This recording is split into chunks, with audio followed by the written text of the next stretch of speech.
কি ব্যাপার, এত রাতে আপনি এখানে বসে আছেন? কপাল, সবই কপাল। দেখুন না, আমি একটা মেয়ে মানুষ, তার উপর আমার স্বামী নেই। অথচ আপনারা দেখুন, দিব্যি যে যার পার্টনার নিয়ে ঘুমিয়ে আছেন। একা একা কোনো সঙ্গী নেই তো, কি আর করব, মোবাইলটাই সাথে। বাই দ্য ওয়ে, আপনি এখানে কেন? আপনার মতো অবস্থা আমারও। আপনার হাজবেন্ড নেই, ডিভোর্স হয়ে গেছে, আপনি একা। আর আমি, আমার স্ত্রী আছে, একই বিছানায় শুয়েও ছিলাম, কিন্তু তারপরও আমি একা।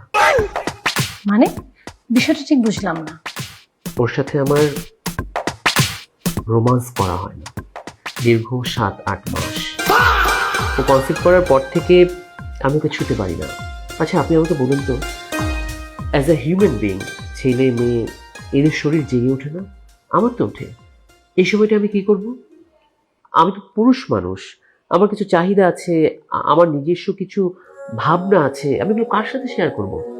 ওকে জাস্ট একটু টাচ করতে গিয়েছিলাম, ও আমার সাথে এইভাবে রিয়েক্ট করলো, আমি না মাথা ঠিক রাখতে পারিনি, তাই চলে এসেছিলাম।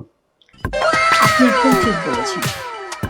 একটা পুরুষ মানুষের যেরকম কিছু ডিমান্ড থাকে, একটা মেয়ে মানুষের ঠিক সেই ধরনের ডিমান্ড থাকে। আপনার ওয়াইফ আছে, তারা সবটা কিন্তু ফিল আপ করতে পারছেন না, কিন্তু আমার তো কেউ নেই, যে কারণে আমিও ফিল আপ করতে পারছি না। আপনি আপনি আমাকে বুঝতে পেরেছেন।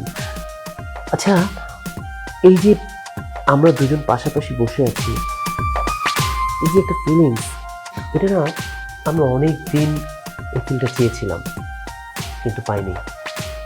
আপনি অনেকদিন পর আমাকে স্পর্শ করলেন, কোনো নারীর স্পর্শ পেলাম।